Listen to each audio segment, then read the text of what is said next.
Tem no Netflix? Não! Mas calma, tá tudo bem, vamos pro vídeo. E aí galera, beleza? Hoje eu vou falar sobre 5 filmes de terror de 2017 que você provavelmente não viu.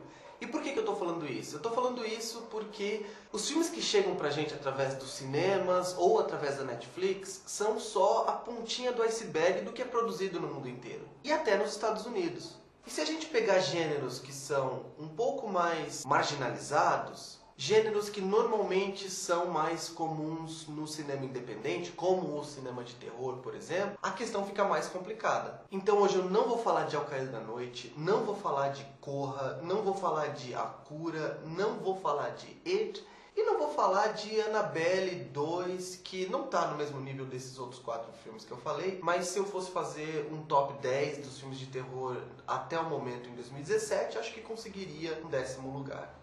Eu vou falar dos outros 5 filmes de terror, que também são filmes de terror de muito bons a excepcionais e que você provavelmente ainda não assistiu.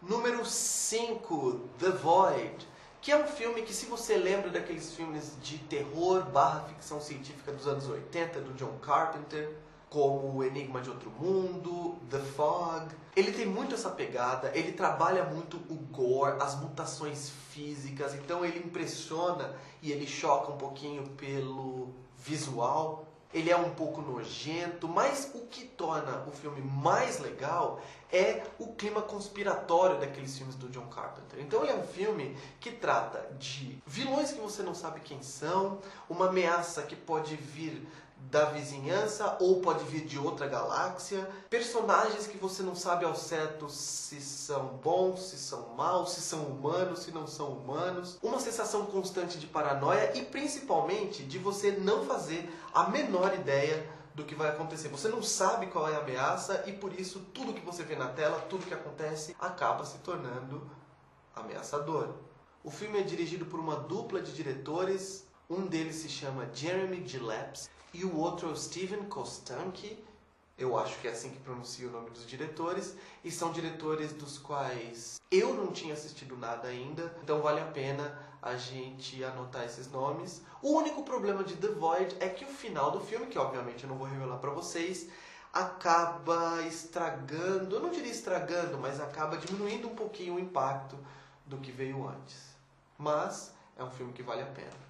Número 4, Trashfire, que é um filme de Casa Mal Assombrada, mas é um filme que tem uma peculiaridade muito interessante. É um filme que investe no humor negro e o humor negro está diretamente relacionado à personalidade do protagonista, que é um cara idiosincrático, é um cara esquisito, é um cara chato pra caramba e é um cara que tem uma namorada maravilhosa, linda, mas que vive de mau humor e que vive dando patada nele, vive falando, lembrando o namorado do inútil que ele é, e isso cria uma dinâmica muito interessante.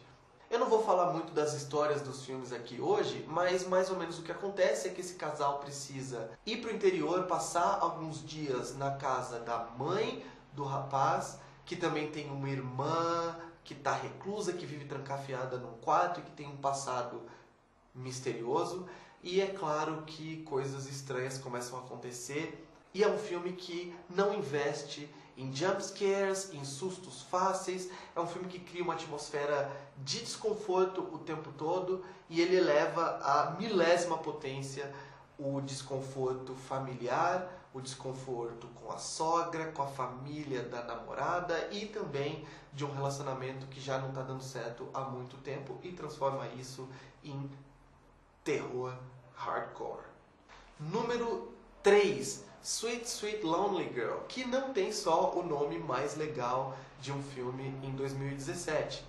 Mas é um filme que, assim como Trashfire, ele também fala um pouquinho de claustrofobia em casas possivelmente mal assombradas. A protagonista é uma jovem, uma adolescente que vai passar um tempo na casa da tia, e é uma tia que ela nunca vê, porque é uma tia que se alimenta Dentro do quarto, a menina precisa levar comida na porta e é uma tia que dá indícios de estar fazendo algumas coisas meio esquisitas. E ao mesmo tempo, essa protagonista conhece uma outra garota na cidadezinha, se apaixona por essa outra garota, começa a ter um relacionamento com ela, cria uma obsessão e a partir daí a gente começa a nunca saber ao certo se o que está acontecendo mesmo ou se é coisa criada pela cabeça perturbada dessa menina. Então é um terror psicológico muito eficiente.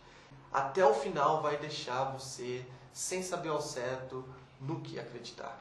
Número 2, The Devil's Candy, que coincidentemente eu não estava planejando isso quando eu escolhi esses 5 filmes, também é um filme que investe num terror familiar. Então, ele basicamente gira em torno de uma família composta por um casal, ainda bastante jovem, e a filha da moça, e que tem uma relação praticamente de pai e filha com o novo namorado / marido da mãe. Eles se mudam para a casa dos sonhos deles, então logo no começo do filme você já vê eles chegando naquela casa, a empolgação que eles estão, é uma vida nova, é uma ascensão de classe para eles, mas de repente, de novo, certas coisas acontecem que eu não vou revelar e esse pai, esse patriarca da família, passa a se comportar mais ou menos como Jack Nicholson em O Iluminado. E não é cópia, não é plágio, é apenas uma referência, assim como todos os filmes que tenham pais possessos pelo capiroto vão fazer ao Iluminado. É impossível isso não acontecer, então é um filme que trata de questões familiares, mas ao mesmo tempo de possessão demoníaca. E é um filme também que segue direções que você não espera. Tem um personagem que é um morador da cidadezinha, que é um cara muito creepy e que aparece onde não deveria, que está sempre meio que stalkeando aquela família. Então é um filme que cria um clima de terror bastante eficiente, merece o 2º lugar. E número 1, A Dark Song, que é um filme completamente fora da caixinha. Ele é um filme, primeiro, tematicamente, ele trata daquelas brincadeiras com o sobrenatural, ou, mesmo que não sejam brincadeiras, aquelas tentativas de contato com o sobrenatural em que a pessoa não faz muita ideia de quão sérias as consequências podem ser. Eu lembro que eu tenho 2 irmãos, um irmão e uma irmã, e eu lembro que quando a gente era criança, a gente odiava ir passar a tarde na costureira com minha mãe e com a minha avó, e certo dia a gente assistiu um filme, na verdade era um filme recorrente da sessão da tarde, mas eu nunca mais descobri que filme é, então se você está vendo esse vídeo, der um estalo e souber de que filme eu estou falando, comenta, me manda nos comentários, porque eu quero assistir a esse filme novamente. Era um filme em que algumas meninas repetiam um mantra e ao mesmo tempo falavam o que elas queriam que acontecesse e tudo que elas falavam que iria acontecer, acontecia. Tudo que elas desejavam acontecia. E com a gente foi parecido. A gente estava indo para a costureira e no banco de trás do carro o meu irmão começou a repetir esse mantra do filme e a gente falar frases do tipo: ela não vai estar, ela não vai está disponível, a gente não vai ter que ficar tarde lá. E quando nós chegamos, acredite se quiser, não tenho orgulho disso, tenho medo de lembrar dessa história, mas ela estava deitada, adormecida, imóvel, no sofá da sala, com revistas espalhadas pelo chão, com um copo espalhado pelo chão, como se ela realmente tivesse, de repente, desmaiado. E no filme, a protagonista é uma protagonista que não fez de brincadeira. Ela realmente contrata um guru espiritual para guiá-la em uma experiência com as trevas. Ela quer ajuda de entidades que possam ajudá-la a reverter aquela tragédia. E o mais legal é que o filme não foca no resultado da experiência. Apesar da gente querer o tempo todo saber aonde aquilo vai dar,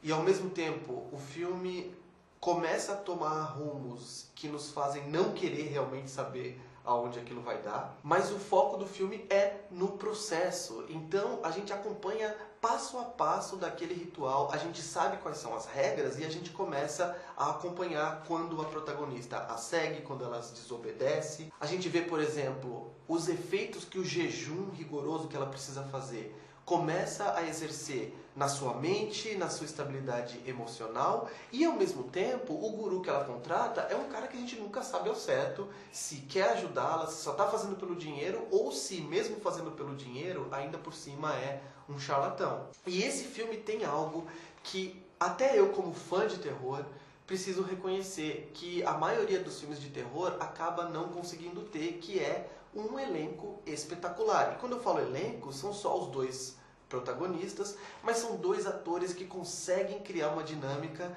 impressionante e que realmente segura o filme. Enquanto a Susan Loughlin consegue encarnar de maneira perfeita a espiral de pavor, de obsessão e também de cansaço e desgaste físico, emocional e mental em que a protagonista mergulha, o Mark Huberman cria essa figura misteriosa e que gradativamente ao longo da projeção começa a despertar dúvidas também em relação às suas intenções com a protagonista. A gente não sabe se ele quer assediá-la, a gente não sabe o que ele vai fazer estando com ela 24 horas por dia, isolado do resto da sociedade. Se o filme tem um defeito, e eu vou falar aqui que é o contrário do que eu falei sobre o The Void, o terceiro ato, o clímax do filme é um clímax coerente, é um clímax que faz todo sentido, é um clímax que te deixa com aquela expressão de what the... Mas o filme sofre um pouco pelo fato de não ter orçamento suficiente para resolver os problemas de efeitos visuais que ele precisava resolver. E se tem algo que a maioria das pessoas não sabe, é que esses filmes mais independentes, eles são feitos com muito pouco dinheiro.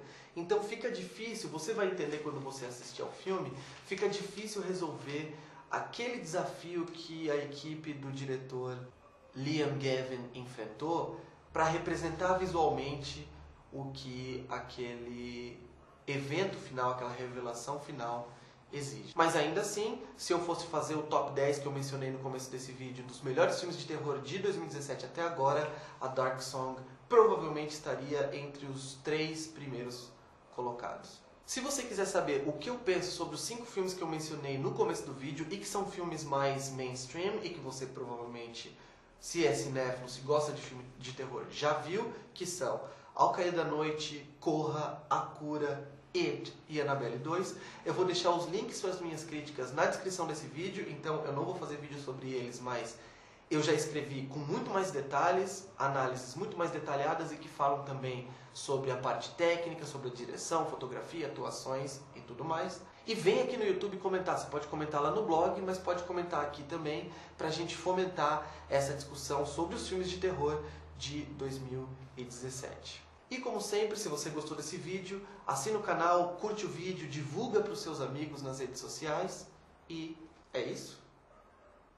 Como baixar filme que não está no catálogo da Netflix?